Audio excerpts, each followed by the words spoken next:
I want to begin with a story. There were two parents who had worked really hard all their lives. They had made really sensible financial choices. They had both had full-time jobs for the whole of their working life, apart from when the wife had had her two children and had spent some time as a stay-at-home mum. But before long, she resumed her work again. They were about 7 or 8 years away from retirement age, and decided that when they retired, they were going to travel all around the world, because it was something that they always wanted to do. They'd always wanted to explore, and in fact the wife had a list of countries that she longed to visit. Now one day, the eldest daughter came home and caught Mum with a brochure.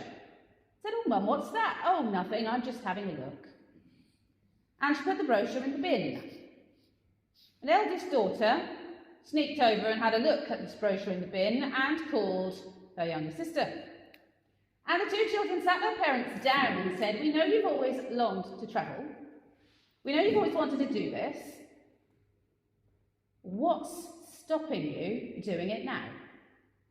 "Oh, well, we don't want to spend your inheritance," said flippantly, but they meant it. "We don't want to spend your inheritance. We'll wait till we're retired and then we'll go." And those two girls sat their parents down and said, "No, we really think you should go now. We really think you should book one of these holidays. You've done all the hard work. You've done so much. We're both adults. We don't need you to keep all this for us. Go and enjoy it."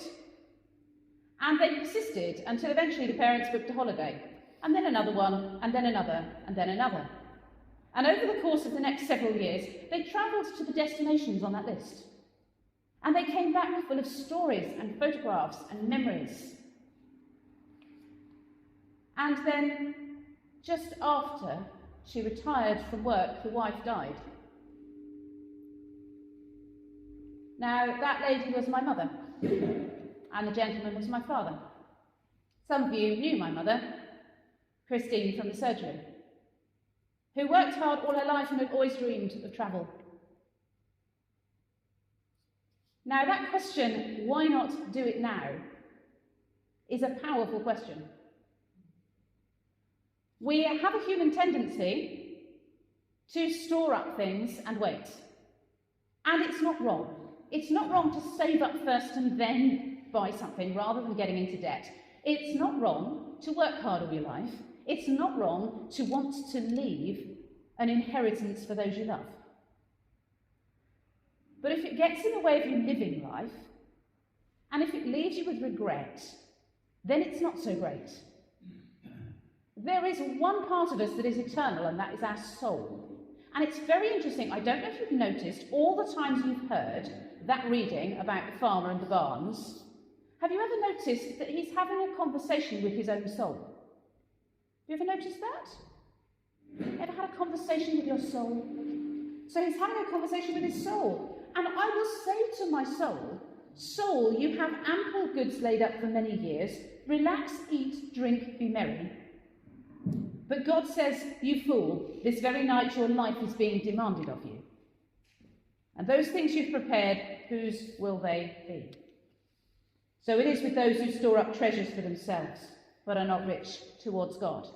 I wonder if you've ever talked with your soul about your life. I wonder if you've ever done that. Because you see, the one part of you that is eternal is your soul. You can't take with you your good looks, wonderful though they are. You can't take with you any of your possessions, even the things you've made with your own hands. You can't take with you all the toys and the gadgets. You can't take with you your name and your reputation. But you take your soul on that final journey. And so really, all of the work of our life, all of our toil, all of the things that we do, should be going into perfecting our soul. Because it is our soul that is going to accompany us into eternity. And so that's the mistake that we see highlighted in these readings. Vanity, vanity, all is vanity. All these things we chase are like chasing the wind. You can't hold on to the wind, can you? You might be able to catch it in a sail and it will propel you forward for a time, but the wind is whimsical and will change direction. Life is like that. We think we've got it harnessed. We think that life is filling our sail and we can use it to go in the direction we want, and then the wind changes. And just like that, we're stuck. And if you've ever been out on the water under sail and the wind has dropped, you know what I'm talking about. We cannot harness the wind. We cannot grasp it. And in the same way, if we chase after things, possession, status, whatever it is that makes us feel secure, it's like chasing the wind. Not because those things are bad, but because they will not last. They will not last. Now, for example, if I decide that I'm going to buy a bag of apples, and they're such beautiful apples, they're lovely, I enjoy having them. And so I decide I'm not going to eat them, I'm just going to polish them each day and look at them and gloat over the fact that they're mine and nobody else can have them. What will happen to those apples in a couple of weeks? They'll rot and be no good to anybody. Because apples are not eternal. Apples are for eating and enjoying. Now, I'm not saying you should spend the children's inheritance. But what I am saying is that the purpose of anything that we do and gain and get in life is to perfect our soul for the eternal journey. So if your possessions are getting in the way of that, then they are not good things to hold on to. If, on the other hand, those possessions are helping in that endeavour, then by all means keep them. We spoke a couple of weeks ago about the fact that Jesus had two kinds of followers. He had the followers who literally, physically followed him through the countryside and were homeless with him, and the followers who had homes and possessions and food, who housed and clothed and fed Jesus and his disciples when they needed it. If your possessions create a home and a space to welcome God and others and to assist in the ministry of the church, then those possessions are good and godly things. If they are getting in the way of that because the maintenance of them stops you from spending as much time and energy as you could on God, then you have to ask yourself whether they're worth it or whether you're chasing the wind. I imagine that most of you will remember a TV series that was quite iconic, The Rise and Fall of Reginald Perrin. Anyone remember that? A chap called Reggie Perrin, who basically, it was a commentary on just what's being expressed in our first reading. Vanity, vanity, all is vanity. He goes to work, he doesn't know what he's working for. None of it makes any sense to him, none of it has any meaning. He is tempted by his secretary, but at the same time loves his wife. He's in a bit of a pickle, and his solution to it all is to fake his own death and walk into the sea. So he fakes his own suicide and sort of drives into the ocean and leaves his clothes on the shore. Now, I wonder if you've ever wanted to step away from your own life. I wonder whether your own life has ever felt so overwhelming and crushing and caging and busy and difficult, or perhaps boring and humdrum and a bit of a trap, that you have experienced a desire to walk away from it, or wondered what would happen if you started again. Now, I took a week off this week, not to go anywhere sunny or do anything particular, but to sort through some things, because we didn't have a chance to do really much of anything on our house during the pandemic. In fact, our house got muddlier and muddlier during the pandemic because we were out all hours working in the food bank and doing other things. And it got to the point where I threw my hands up and I said, I'm sick of living in this chaos, and we are going to have a sort out. And the children ran and hid at that point. But when you clean out a cupboard, apparently the best methodology is to take everything out and put back in only those things that you want to keep. Now, you can do the same sort of inventory with your soul. You can have a conversation with your soul. I'm not talking about the sort of Marie Kondo thing of holding something and deciding whether it gives you joy, and if it doesn't, throwing it away. Otherwise, I'd be throwing away the gas bill and not getting a lot of the necessary business of life done. Some of the business of life is necessary, isn't it? In order for us to function in society and not put a burden on others. But there are limits. And if you find that you're ploughing along, now, many of you are not going to work anymore, but that doesn't mean that you're not in a routine of working. It just means you're not getting paid. But many of us fall into a routine that doesn't have meaning in itself, or that can feel like a bit of a trap. Others of us revel in no longer being trapped, but look around at others who still are. And we wish that we could impart the wisdom we've learned and say, don't slog so hard for things you're not going to care about in a decade. You're not going to mind. Now, I see a lot of weddings.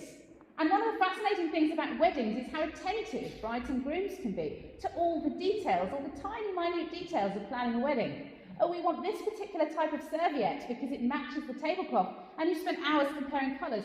Do you know what? On your wedding day, it's all a blur. You don't even notice the serviettes.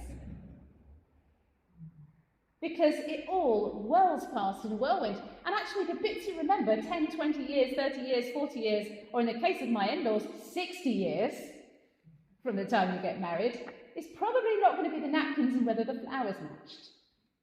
Or even necessarily whether it was rainy or sunny. You'll remember the human moments.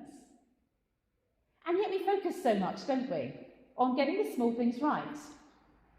Now, I'm not saying that the small things and the physical things don't matter. They matter enormously.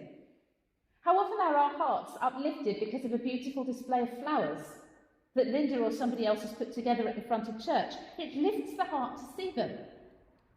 They matter. So these external things matter to us to the extent to which they lift our souls and bring us joy, or remind us of beauty, or remind us of God.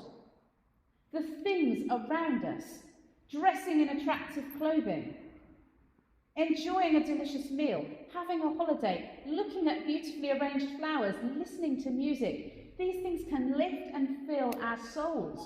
And those things we take with us on the journey. Those things do have an eternal component, don't they? But there are other things that we occupy ourselves with not out of love but out of fear. And so there are some things that are a barrier and a blockage. Now this chap with his barn, he's telling his soul, oh, I've worked all this time and I've got all this stuff, so now I can relax, eat, drink and be merry. Me, I. I've earned it. I can now sit on my laurels with all my stuff in bigger barns. And he's building big barns to protect his stuff from other people and from the elements. And that very night his life was demanded of him. Now he could have gone out with a bang. He could have said, oh, I've had this amazing harvest, let me be as generous as possible to everybody around me, so that my name will be a blessing. And there is an old Jewish saying when a person dies, may their memory be a blessing. May their memory be a blessing. So we have a call as Christians to generosity because we have died. And when you've died, there are a number of things that happen. The first thing is that when you've died, you can no longer have a bank account because you're dead. Seems obvious, doesn't it? You're no longer in debt because you're dead, so you can't pay a debt. You are no longer in control of what happens to your stuff because you're dead. It seems obvious. Other people get saved. All of the things that you've accumulated go to others. You don't need them anymore because you're dead. Seems obvious. When we contemplate our own mortality, and I don't know if you do this in conversation with your soul, you might like to perhaps. In conversation with your soul, think of your life at the very end. Think about how you're going to end your life. Because Christians are actually encouraged to think about dying, death, in a way that other segments of society are not encouraged to think about. We tend to shy away from that, but our faith gives us a language to talk about these things, the things that are eternal. When you die, your life becomes that empty cupboard. All of the things are taken out of it. You have to leave it all. And the only thing that goes on with you is your soul and whatever you've made of it. But you can think that way ahead of time, and we're encouraged to as Christians. You can give away those things that you want somebody else to inherit and watch them enjoy them. And there was a chap that, relatively recently, having received a terminal diagnosis, had a living wake where people had the opportunity to say to him while he was still around all of the things they would have said at his funeral. If you had a living wake, I wonder what people would say about you. I wonder what it would be like to see your possessions in the hands of those that you will them to. Now, I'm not saying you should go out and do this right now. I'm saying it's an interesting mental exercise that helps us to align our priorities, because the Bible tells us that we have died, and our life is hidden with Christ in God. There is enormous safety in that. We do not need to fear our death. Death for us will not be a great change. It will not be a relocation. We're already with Christ in God. And after death, where will we be? With Christ in God. So spiritually, we do not relocate when we die. We remain where we've always been, with Christ in God. So the change is to our material state, to our body and our things, but not to our soul. And so I encourage you to think and to reflect about what it means when we offer ourselves to God as a living sacrifice. What it means when we say that we have died and our life is hidden with Christ in God. How do we live that way? Because I suspect there are not very many Christians living that way. And do you know how I know? Because the Church of England is struggling financially. And missional activities aren't happening because the church is running out of money. And our local church here is in a similar position. That's how I know that Christians are not living this way. Because if we were, that wouldn't be the case. So there is a challenge to all of us.